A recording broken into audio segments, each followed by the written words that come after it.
Kinandado ang isang kapilya sa Baras Rizal matapos mapag-alamang iligal na nag-aalok umano ng hanap buhay abroad. Kapalit ng trabaho, kailangan munang magbigay ng malaking halaga ng pera upang maproseso ang mga dokumento.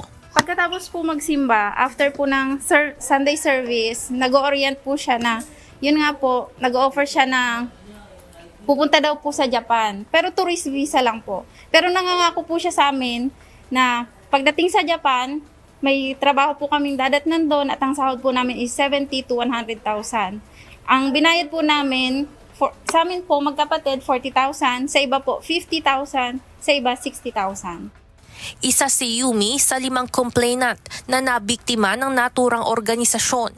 Anya, noong aalis na sana sila ng Pilipinas, ay inabot sila ng 3 araw sa airport.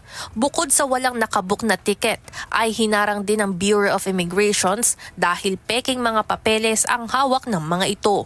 Ayon kay Migrant Workers Undersecretary Bernard Olalia, modus operandi ng illegal recruiter na i-deploy ang mga biktima bilang mga misyonaryo.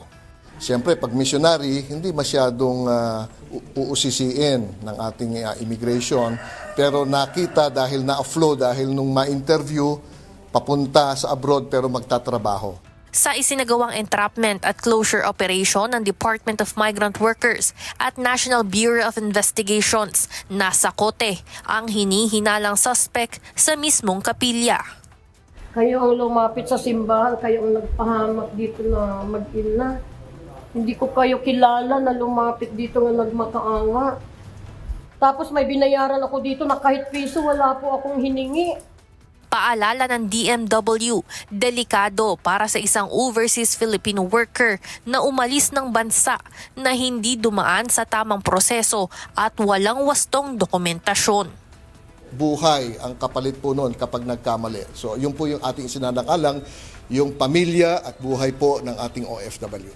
Samantala, hihinga naman ng affidavit ang mga complainant upang formal na masampahan ng kasong kriminal ang hinihinalang illegal recruiter, habang bibigyan naman ng financial at livelihood assistance ang mga nabiktima nito.